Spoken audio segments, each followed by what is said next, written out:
Hi mga kajackers!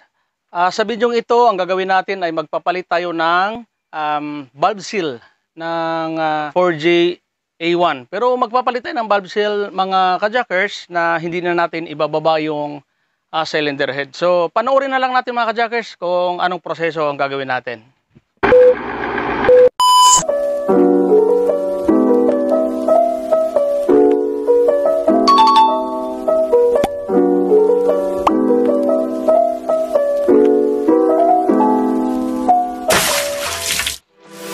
So yan mga kajackers, una, siyempre buksan natin yung valve cover. So wala na yung intake manifold dito kajackers, saka yung mga ibang mga parts dito dahil binaklas ko na kasi nilinis ko din. Intake manifold niya kasi napakarumi na rin.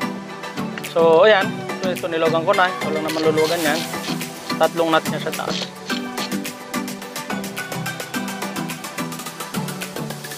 Ayan, loob na yan ito, pwede natin iangat. Yan. So yung mga kajackers, ang unang gawin natin dyan ay itataas lang natin yung mga piston sa mga bahagi na una natin na papalitan ng valve seal. So since sa case na ito kajackers, ang nakita ko kasi dito na may problema talaga yung number 3. Yung isa ditong butas sa number 3 ay makapal, may langis talaga kajackers. So maaring may problema ang ano natin, ang valve seal natin, may pumasok na langis sa silindro natin. At the same time mga kajackers, meron din itong Lewis white na lumalabas na usok sa tambutso nito, lalo pag nakaminor siya ng matagal. So may tendency talaga na may langis na pumapasok sa ating silindro. Lalo na nakikita ko dito na talagang makapalang langis dito sa number 3. Actually ito nalinis ko na lang. So yun, itatap dead center natin siya. Mas gusto ko na unahin na lang lagay yung number 3 para ma-confirm ko talaga kung ano nangyari sa kanyang valve seal. So yan, ang gagawin natin, itatap dead center natin tong number 3. So actually naman pag na-tap dead center number 3, pati number 2 ay nasa taas na rin yung piston nun kasi running mate naman yung 2 at saka 3. Running mate naman itong 1 saka 4. So pag sinabing running mate mga kajackers, magkasabay siya ng takbo ng piston. Kung tataas yung isa, tataas din yung isa. So yan ang magkasabay na galaw. Itong 1, 4, saka 2, and 3. Itong dalawa, saka itong dalawa. So yan, number 3 muna agad ang gusto kong mano kasi di ko nakita yung problema. Although number 3 ang nakita ko, pero sabay-sabay lahat napapalitan na natin yan. So yan, pipihitin lang natin yung makina. So itatap dead center natin to. So yung running mate niya ay number 2. Pababain lang natin yung exhaust valve nitong number 2. And then pagbalik niyan, pag level na yung intake niya, so nakatap dead center na yung 3 noon. Yun. So ikutin ko lang yung makina mga kajackers. Gagamit lang tayo ng sakit na 24. Kung anong ikot ng makina kajackers, ganun din ang ikot pag-ikot natin. So clockwise ang ikot ng makina nito. So clockwise din natin siya iikutin. Ang intake valve ito kajackers, malaman mo naman kasi katapat din naman yan itong butas na. So lahat ng side dito kajackers ay intake yan. So itong mga butas na to, tatapat din yan sa intake valve. So ito yung intake na butas, so intake valve yan. Ito yung intake na butas, so intake valve ito. So and the rest, hindi tatapat dito, so exhaust yun. Nasa kabila naman ang tumapat yung mga kajackers. So yan, so ito yung intake ng 1, so ito yung exhaust. So ito pabababain natin. So yan, bumaba na.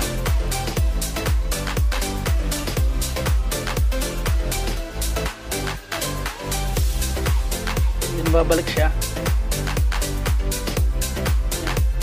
Yung akma siya nagagalaw pababa, huwag mo nang patuloy na pababain. Kunting-kunting galaw lang. Ibig sabihin, naka-compression top dead center na itong number 3 natin. So kung nakataas ang piston nito kajackers, ganoon din itong dos. So ang papalitan nito ng valve seal ngayon, yung cylinder number 2 at saka yung number 3. So yung mga kajackers, baklasin lang natin to. Itong mga nut na ito, bolt na to. Tapos alisin lang natin yung rocker arm assembly niya mga kajackers. Ito yung mga rocker arm niya.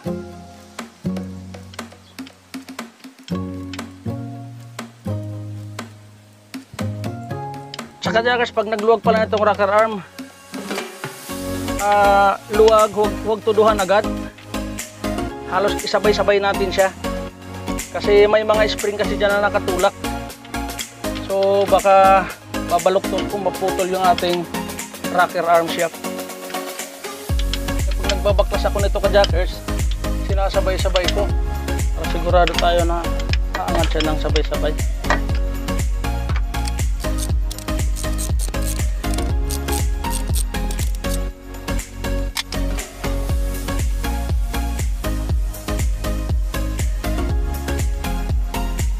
Ayun mga kajakers, babaklasin na natin yung yung valve spring, yung engine valve yung nasa gitna, valve stem. Tapos ito yung valve spring retainer, dito yung valve spring. So kakalsin natin to at tapos na natin na top dead center yung piston, nasa ibabaw na yan. So wala na tayong kaba na pagkabaklas natin ito, baka mahulog yung barbula sa loob. Yan talaga ang ingatan talaga natin mga kajakers, dahil once na hindi ka sigurado na hindi nakataas yung piston, once na tinanggal mo itong barbula, maaring mahulog sa silindro, sa loob ng cylinder. Kaya mangyari noon ay obligado ka talagang ibaba yung buong cylinder head ngayon. So ito mga kajakers, gumawa ko ng special tools. Long nut ito, tapos ito yung lang ng push rod sa mga sa brake master, yung push rod noon, saka ito yung nakalagay sa pedal. And ito yung ginawa ko. And then handalan tayo ng bolt, may nut, pang lock nut. Yan yung ilalagay natin dito. And then yan yung ilalagay natin dito sa yung pang-press natin sa valve spring. Yan, umpisa na natin kajakers. And sisikipan lang natin siya. Gamit lang tayong 14mm na wrench. Sentro lang natin, sigurahan natin nakasentro natin para hindi sasabit yung valve block paglabas.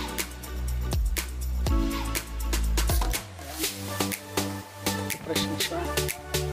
So ngayon, hindi na mapihit yung valve, ibig sabihin sumagad na yung thread dun sa butas. So ito naman natin pipihitin natin para mas pa-press pa siya. So mayroon pa yan. Pa siya para mas dumiin.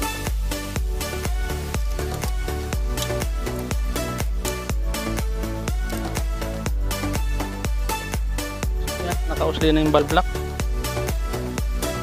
Itin lang natin yan ng flat bed screwdriver. Tapos may nakahanda ako dito. May nakahanda ako dito magnet. Magnet ang dulo nito. Para natin sa valve block, subukan natin kung mahila na sa magnet. Ayun, valve block niya kajakers.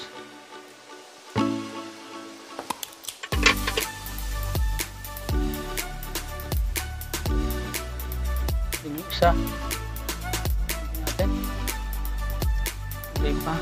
So sukitin natin siya ng screw. Yan siya. Ngayon luluwagan natin ngayon yung special tools na ginawa natin para mag-release na yung valve spring.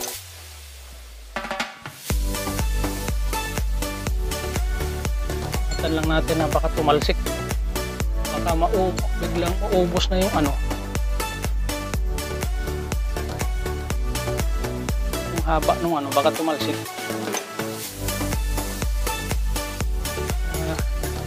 Nalaya natin.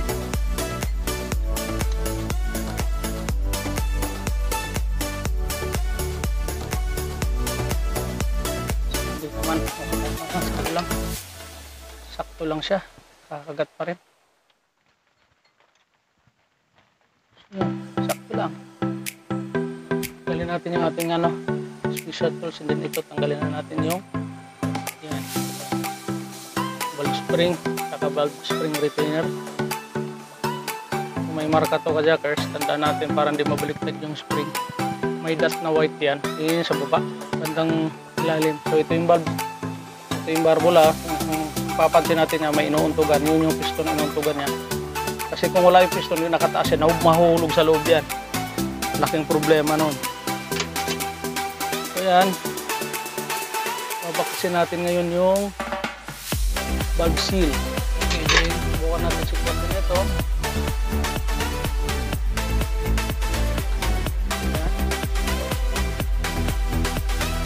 Valve seal niyan. Matigas na. So buha tayo ng bago para isa-isahin kasi natin napalitan yan. Kaya rest may bago tayo dito. Mapapansin natin malaki na talaga ang butas ng ano, ng luma. Tigas na pati. So okay pa, malambot pa. Yan, so yan, papasok natin. Pwede natin sausaw sa langis na lang dyan. Pwede na. Papasok natin siya. Then, kukuha tayo ng ito natin pasok. Kukuha tayo ng pwedeng pang dyan, panulak. Pwede natin pupukin ng alalayan.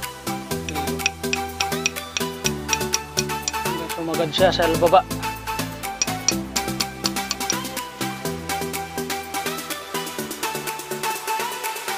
Yan, sagad na siya. So yan, palitan na natin ng valve seal ngayon. So next, babalik na natin uli yung valve lock. Yan. Yun na yung diba? Natin uli.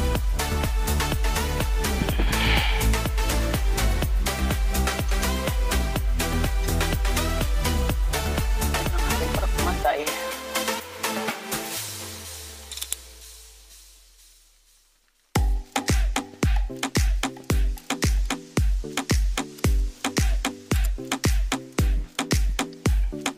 Ilang natin yung barbula para sigurado pataas. Then kakabit na natin yung valve lock.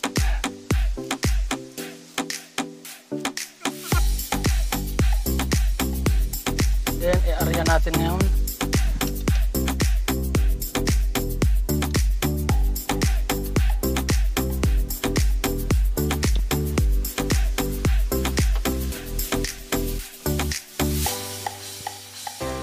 Ayan.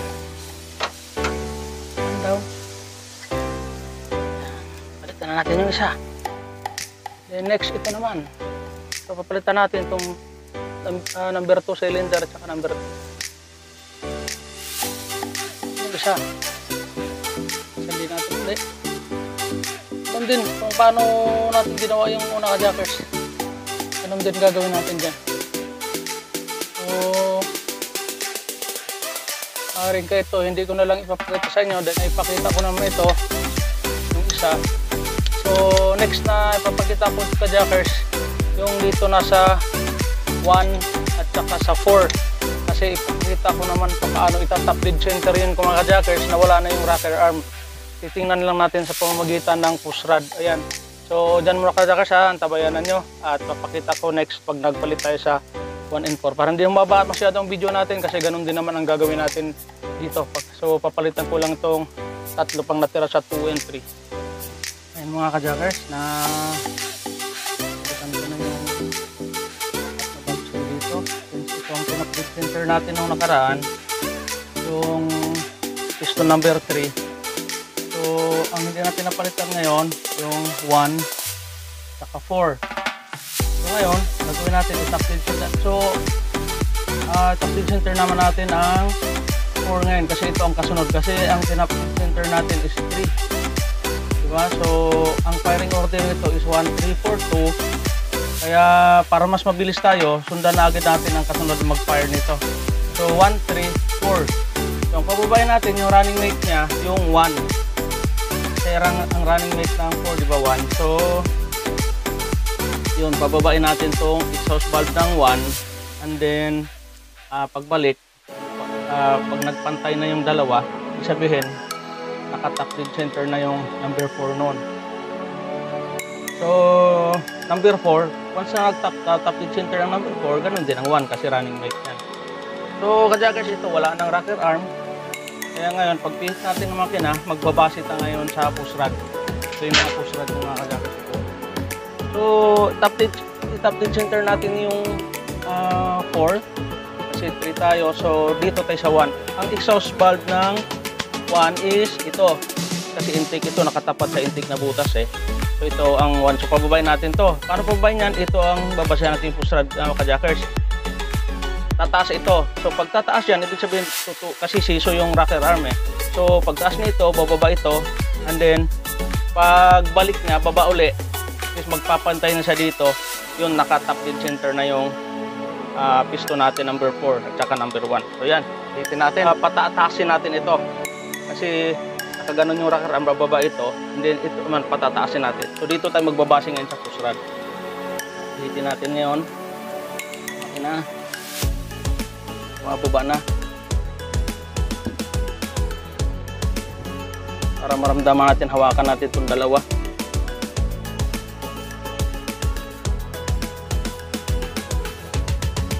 Bumaba na, nakakuha na rin siyang tataas. Yan. So yan, naka top dead center na ngayon yung piston number 4 at number 1 ngayon. Sure lang natin na talagang nagbantay yung dalawang push rod. Baga magsisiso siya taas baba. Yan. So okay na yan. Ngayon, pwede na tayong talas uli ng valve spring sa cylinder number 1 at number 4. Tapos na tayo dito eh. Muli, gagamitin natin ang ating mahiwagang special tools.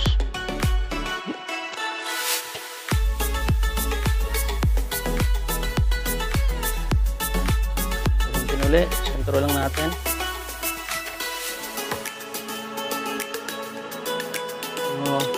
Magbabaklas lang siguro ako ng isa dito kajakers para mapakita ko lang sa inyo na naka-top dead center nga yung piston natin.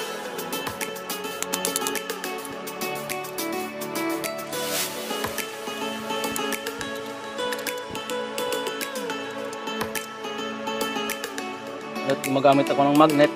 Kung wala naman kayong magnet, okay lang naman yan. Bantayin nyo lang yung valve block na hindi mahulog o tatalsik.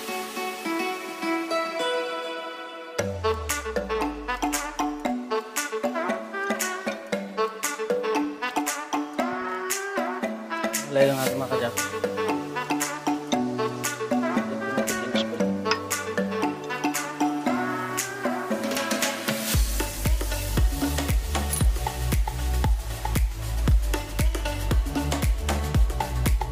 Mga kajakers, nakita natin hindi siya nahuhulog, bumabangga siya sa piston. Ibig sabihin nakataas yung piston natin. Muli, tignan natin ang flat screw driver yung valve seal nya. Ayan.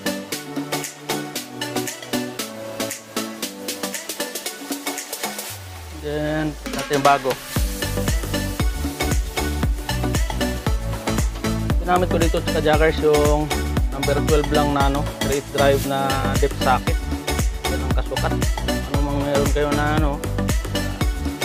papasok doon sa valve seal para makatulak. Dapat talaga siya. Pasok siya ng ganyan dyan para nakatutok siya. Yan. Para pagtulak natin na gano'n.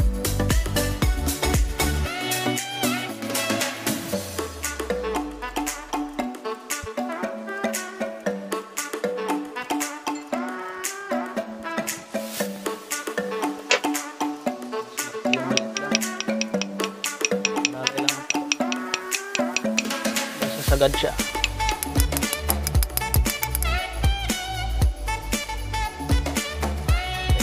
Na.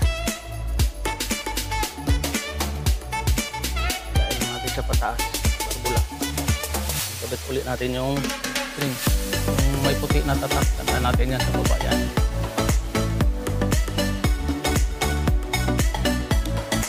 So yung kajakers, yun din naman yung pinakita ko nung yung isang pagkalas ko doon sa number 3. So ganun lang din naman gagawin dito.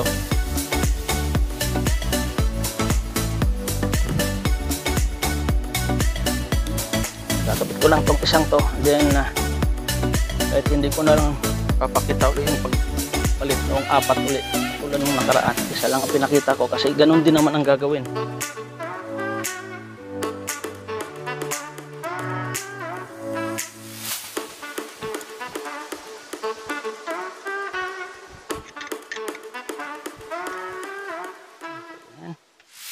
Yung valve block,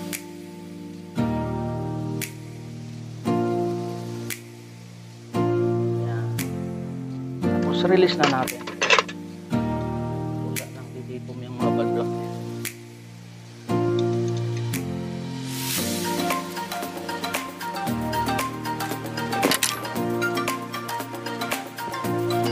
Yan. Tapos na sa mga jackers.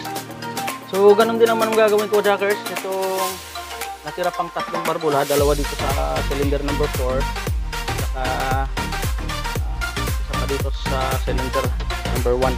So hindi ko na lang, para hindi na tayo humaba masyado yung video natin ka, jackers, hindi ko na lang ipapakita yan at ganun din naman ang gagawin. So siguro baka ihiwalay na lang din ang video pag nakakabit na itong mga rocker arm nya assembly, and then ipapakita ko naman ka, jackers, yung paano mag-adjust ng mga valve clearances nya.